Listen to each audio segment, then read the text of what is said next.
Calon Bupati dan Wakil Bupati periode 2024 sampai 2029 dari Kabupaten Paniai kepada nomor urut 1 Bapak Yampit Nawipa, AMD Tech dan Hamyogi SE. Kemudian nomor urut 2 Bapak Dr. Andus Robi Kayame SKM MKes dan Hengki Kudiai SP.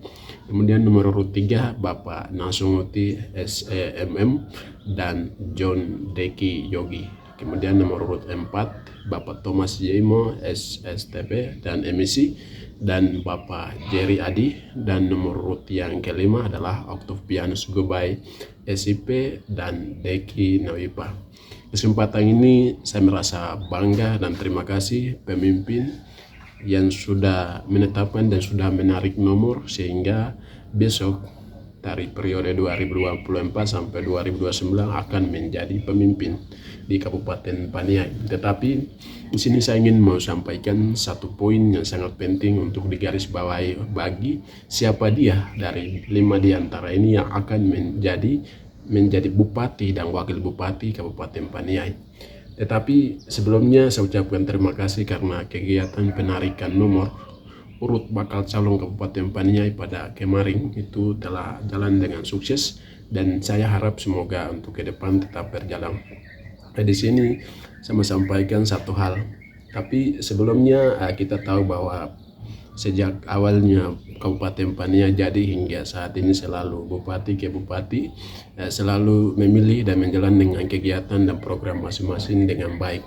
Tetapi izinkan saya untuk saya menarik satu atau salah satu mantan bupati atau almarhum, yaitu dari Kabupaten Paniai, yaitu atas nama almarhum Bupati Naftali Yogi Esos yang telah memimpin Kabupaten Paniai. Dan saya mewakili mahasiswa mau menyampaikan satu hal terkait dengan asrama se-Indonesia yang ada, asrama mahasiswa Paniai se-Indonesia yang sudah beli.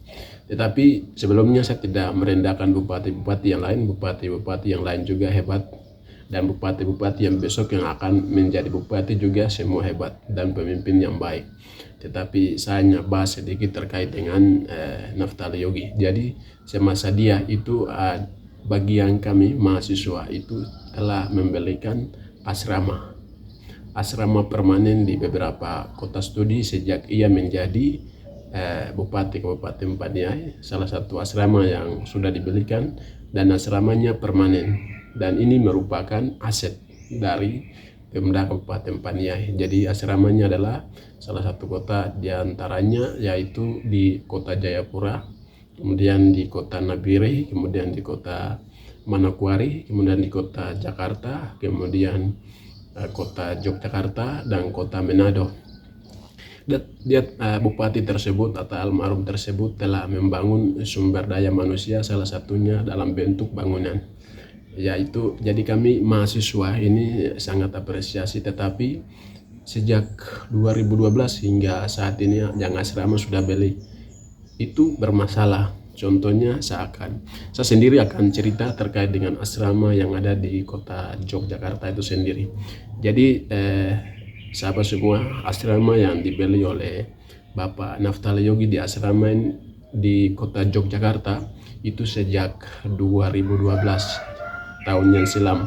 Jadi 2012 kemudian sampai saat ini. Jadi asrama itu 2 lantai, kemudian kamarnya sekitar 33 kamar.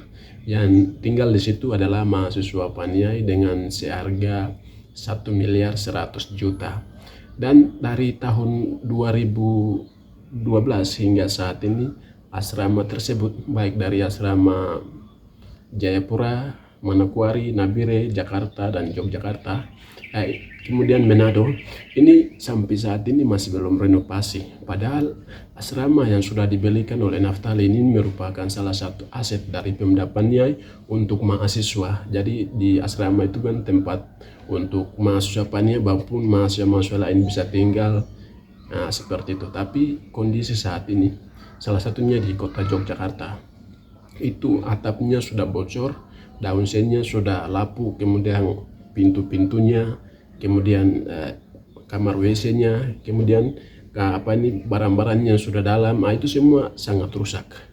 perlu sekali untuk renovasi. Maka saya sampaikan kepada pemimpin yang besok dari 5 di antara yang akan menjadi pemimpin itu berusaha untuk bagaimana kita renovasi kembali agar anak-anak PANnya itu bisa datang ke kota untuk mereka bisa tinggal lalu belajar.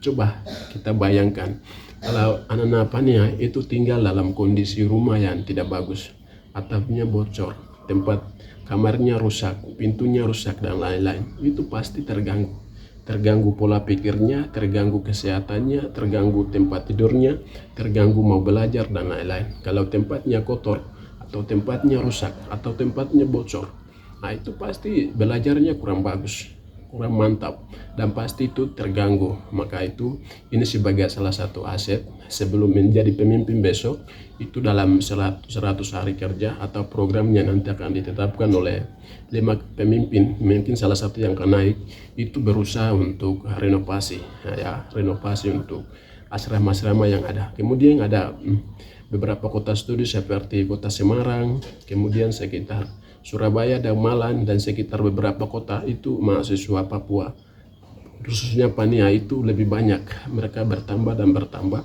dan mereka juga itu ingin sekali untuk untuk asrama permanen. Maka Pemda yang siapa yang besok akan naik itu berusaha untuk kunjungi setiap kota, ambil data yang mana yang pantas untuk beli asrama, yang mana yang harus renovasi asrama, yang mana yang tidak harus renovasi. Itu paling penting sekali, karena kita menjadi pemimpin di suatu daerah, paling pentingnya adalah pendidikan. Di dalam pendidikan membangun manusia PANnya itu sendiri, salah satunya itu kan rumah atau tempat tinggal. Jadi ya Bapak Naftali Yogi sudah memberikan contoh yang baik bagi kita pemimpin-pemimpin selanjutnya, dan ini sebagai aset dari Pemda PANnya sendiri. Maka berusaha untuk renovasi kembali, dan mahasiswa itu sendiri sudah berusaha untuk sampaikan renovasi dan renovasi, tetapi tidak mau dengar. Maka kesempatan ini kesempatan yang baik, dan pemimpin yang akan calon besok ini juga adalah pemimpin-pemimpin yang muda semua, punya visi yang jelas, misi yang jelas. Jadi satu poin yang paling penting adalah harus renovasi asrama. Jadi di sini saya bicara terkait dengan renovasi asrama, kemudian mahasiswa PANnya juga itu sangat membutuhkan itu. Jadi diharapkan dalam 100 hari kerja atau mungkin dalam program-program selanjutnya bisa menetapkan, sehingga dibuat tim khusus untuk bisa kunjungi setiap kota yang ada, setiap asrama yang ada maupun yang belum ada. Itu harus melihat mahasiswa, tempat tinggal, kemudian bangunannya seperti bagaimana, ya itu. Jadi itu paling penting sekali. Setelah turun itu ambil data asrama mana yang mau renovasi, asrama mana yang tidak mau renovasi, asrama kota mana yang mau beli, kota mana yang tidak mau beli. Itu dilihat dari data dari mahasiswa itu sendiri. Itu paling penting sekali. Jadi saya pikir untuk program pertama untuk tema pemimpin baru itu harus kita lanjutkan program dari Naftali Yogi terkait dengan asrama. Kalau untuk terkait pendidikan, kesehatan, ekonomi dan lain-lain saya tidak bicara, tapi saya lebih berfokus pada bagaimana renovasi, merenovasi atau memperbaiki kembali asrama yang sudah ada. Itu paling penting. Kalau pemimpin saat ini tidak mau renovasi, ini 5 tahun. Jadi selama 5 tahun kalau kita tidak renovasi, pasti asramanya rusak. Ini bukan milik mahasiswa, ini adalah aset ya, milik Pemda sendiri, milik bupati yang akan naik sendiri. Jadi itu sebagai tanggung jawab dari Pemda itu sendiri. Maka Pemda harus turun untuk memperbaiki asrama. Mungkin itu saya tegas karena kondisi asrama dari Jakarta, Manado, kemudian Jayapura, Nabire, Manokwari, Yogyakarta, itu semua saya pernah kunjungi dan saya pernah lihat kondisi-kondisi tersebut. Kalau dalam 5 tahun kita tidak perbaiki, maka otomatis rumah tersebut tidak digunakan lagi. Lalu masa depan orang PANnya mau kemana? Lalu mau jadi pemimpin itu tujuannya apa? Nah, seperti itu. Jadi saya harap dan saya percaya besok siapa dia pemimpin yang akan naik itu pasti akan terkabulkan. Mohon maaf saya sampaikan melalui video pada kali ini, dan untuk video-video selanjutnya akan nonton terus. Dan terima kasih, selamat pagi, dan siapa dia yang akan menjadi Bupati Kabupaten Paniai, selamat memimpin dengan tenang dan utamakan pendidikan, dan kesehatan. Salam.